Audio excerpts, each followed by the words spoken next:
মৰমৰ ছাত্ৰ ছাত্ৰীসকল পুনৰবাৰ তোমালোকক ডিজিটেল ক্লাছলৈ স্বাগতম জনাইছোঁ। আজি তোমালোকৰ আগত মই মগনিয়াৰ কবিতাটোৰ মূল ভাৱ আলোচনা কৰিবলৈ আগবাঢ়িছোঁ। প্ৰথমে মই পাঠটো পঢ়ি দিছোঁ, কথাখিনি বুজিবলৈ চেষ্টা কৰিবা। মই বাটেদি গৈ আছিলোঁ। এটা বুঢ়া বেমাৰী হাড়ছাল ওলোৱা মগনিয়াৰ আহি মোৰ ওচৰত থিয় হ'লহি। তাৰ ওঠ হেতা, চকু দুটা ৰঙা আৰু গাত ফটা কাপোৰ।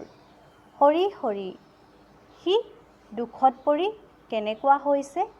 চকুৰ আগতে দৰিদ্ৰতাৰ কেনে জ্বলন্ত ভোক লগা দৃশ্য। সি সেই উখহা অপৰিষ্কাৰ হাতখন মেলি মোক সহায় খুজিলে।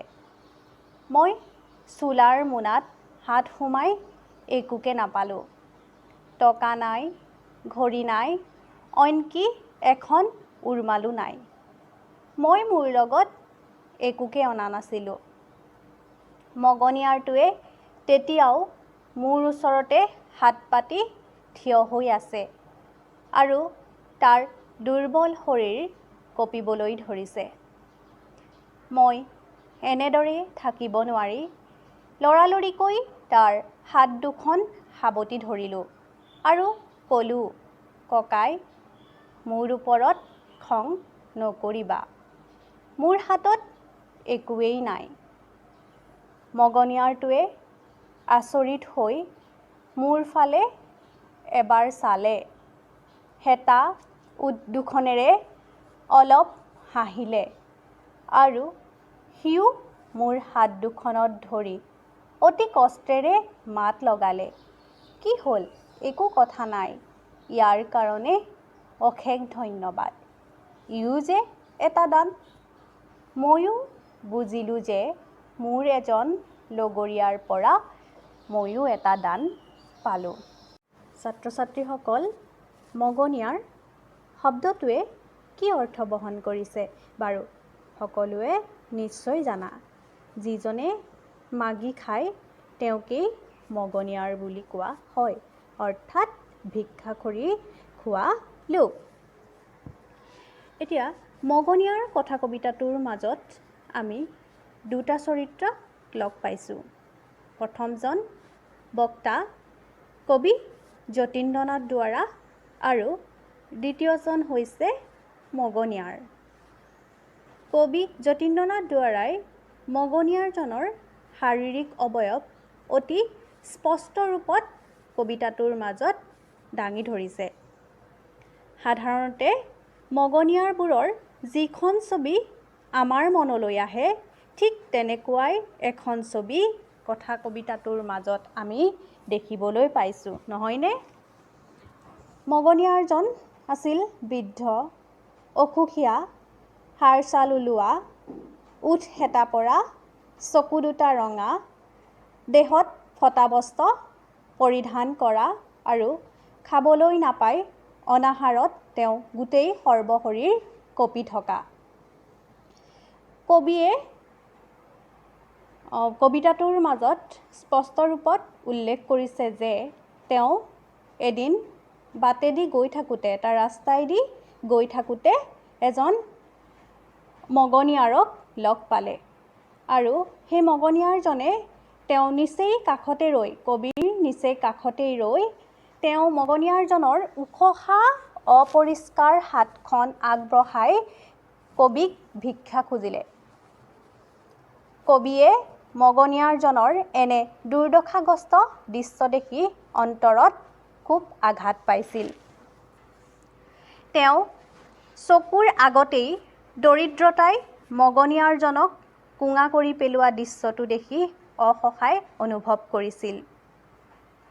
তেওঁ মগনিয়াৰজনক কিবা এটা দিয়াৰ মানসেৰে চোলাৰ জেপত হাত সুমুৱাই একোকে পোৱা নাছিল।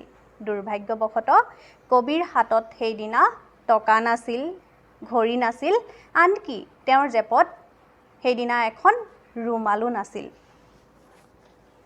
তেওঁ মগনিয়াৰজনক একো দিব নোৱাৰি খুব অন্তৰত আঘাত পাইছিল।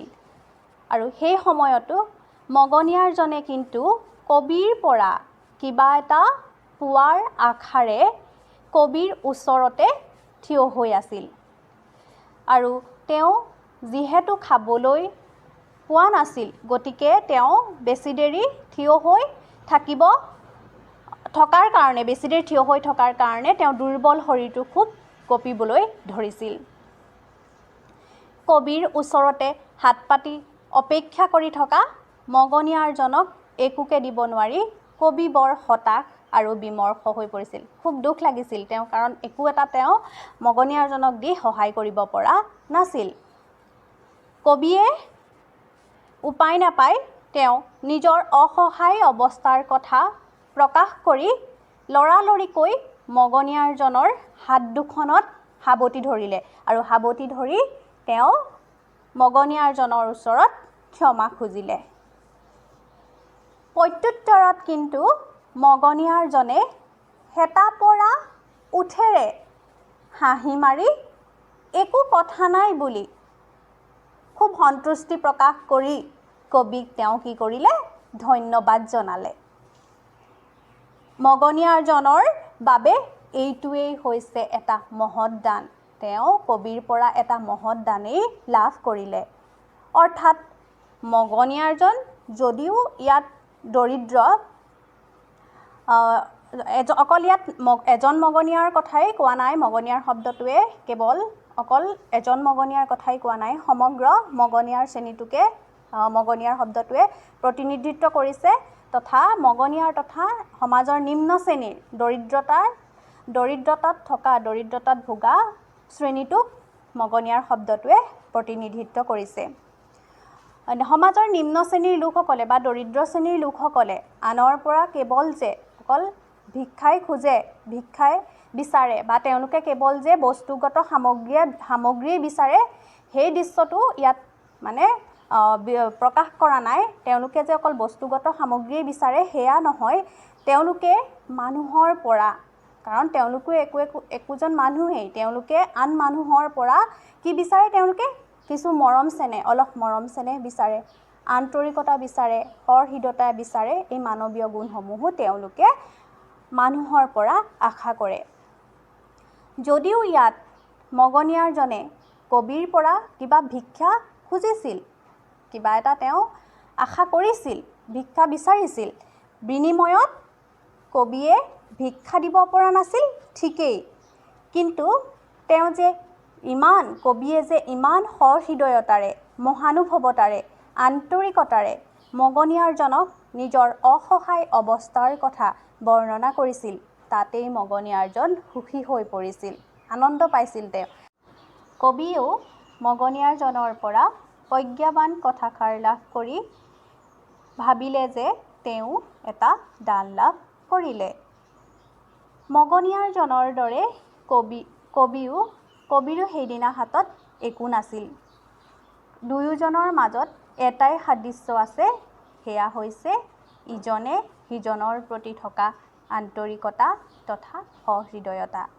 অৰ্থাৎ কবি যতীন্দ্ৰনাথ দুৱৰাই সমাজৰ দুটা শ্ৰেণীৰ দুজন লোকৰ আন্তৰিকতা, মহানুভৱতা, মানৱীয় প্ৰমূল্যবোধৰ চিত্ৰ কবিতাটোৰ মাজত দাঙি ধৰিছে।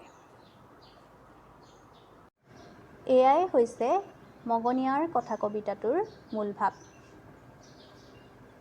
ছাত্ৰ ছাত্ৰীসকল, কথা কবিতাৰ বৈশিষ্ট্য এই মগনিয়াৰ কথা কবিতাটোত কেনেদৰে পৰিস্ফুট হৈছে তাক চাওঁ আহা।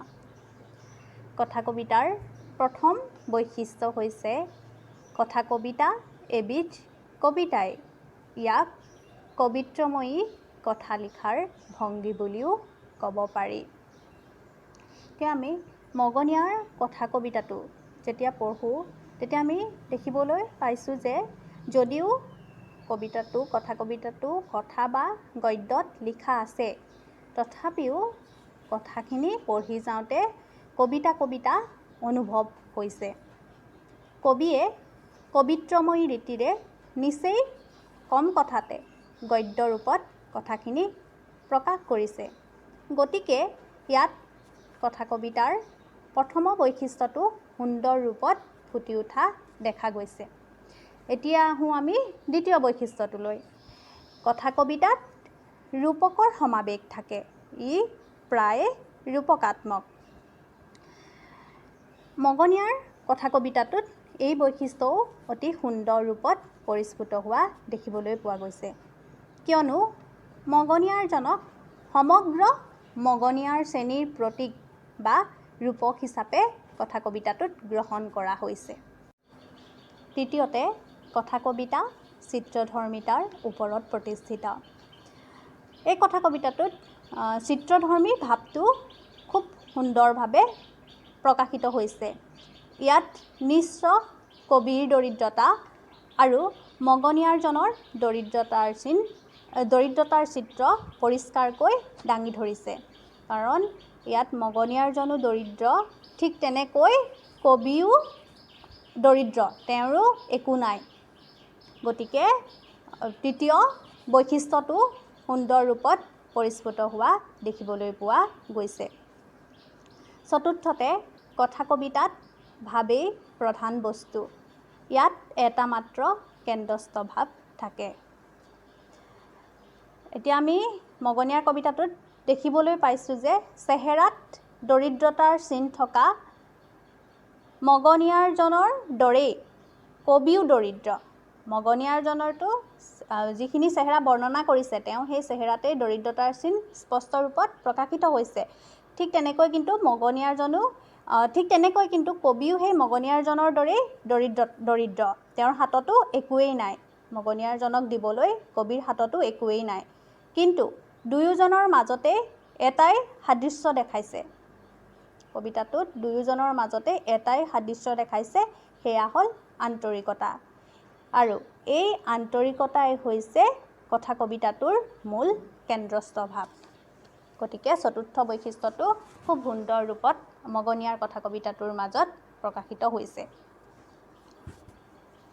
ছাত্ৰ ছাত্ৰীসকল, আজি আমি মগনিয়াৰ পাঠটিৰ মূল ভাৱ তথা কথা কবিতাৰ বৈশিষ্ট্যসমূহ মগনিয়াৰ কথা কবিতাটিত কেনেদৰে পৰিস্ফুট হৈছে তাক আলোচনা কৰিলোঁ। আশা কৰিছোঁ এই পাঠদানৰ যোগেদি তোমালোকে ভালদৰে পাঠটো আয়ত্ত কৰিবলৈ সক্ষম হৈছা। আৰু ইমানতেই আজিৰ পাঠদান কাৰ্যসূচী সামৰণি মাৰিলোঁ। ধন্যবাদ।